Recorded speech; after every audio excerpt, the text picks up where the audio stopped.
જગદંબા અને જે રાક્ષસ છે એમનું નામ છે કબંધા, એટલે એના નામ ઉપર ફિલ્મનું નામ રખાયું કે કબંધા. ખાસ કરીને શું મેસેજ જાય છે પિક્ચરના પાછળ, મૂવી બનાવવાના પાછળ, કઈ રીતનું જોવો છો? અગર નૈતિક મેસેજ જોઈએ તો આ છે કે ગ્રીડ અને મિસ ઇન્ફોર્મેશન ઉપર આ ફિલ્મ છે કે કેવી રીતે ગ્રીડ એક માણસને, નોર્મલ હ્યુમનને પણ એક રાક્ષસ બનાવી શકે. તો મેસેજ આ છે ફિલ્મનો, જે તમે આખી ફિલ્મ જોશો તો તમને આ મેસેજ કન્વે થશે. બે મૂવી કરતા ત્રીજી મૂવી છે, કઈ રીતની અલગ જોવો છો? જે લોકોએ ધુઆધાર અને કોંગ્રેચ્યુલેશન જોઈ છે એને ખબર છે કે આ ફિલ્મ 100% અલગ નીકળવાની છે. અને હું ટ્રાય કરું છું મારી દરેક ફિલ્મમાં કે હું રેગ્યુલર રિપીટ ફિલ્મ ના બનાવું. તો આ મને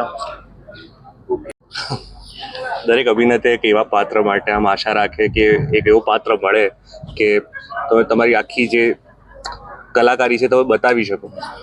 એટલીસ્ટ એ અનુભવ કરવાનો મને ચાન્સ મળ્યો, એના માટે હું બહુ જ થેન્કફુલ છું રેહાન ચૌધરી અને વેદાંત મહેશ્વરીજીનો.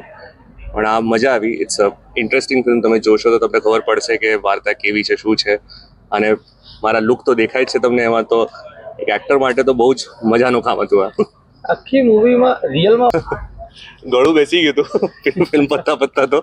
પણ હા, એ જ છે, એની જ મજા છે કે મારો પર્સનલ એક એવો એમ છે કે જ્યારે પણ હું કોઈ કેરેક્ટર કરું એ મારા લાસ્ટ ફિલ્મથી અલગ હોય, લુક પ્રમાણે, કોસ્ટ્યુમથી લઈને બધી રીતે, અવાજ, ચાલ ઢાલ, કોઈ પણ રીતે લાસ્ટ કેરેક્ટર જેવું ના હોવું જોઈએ.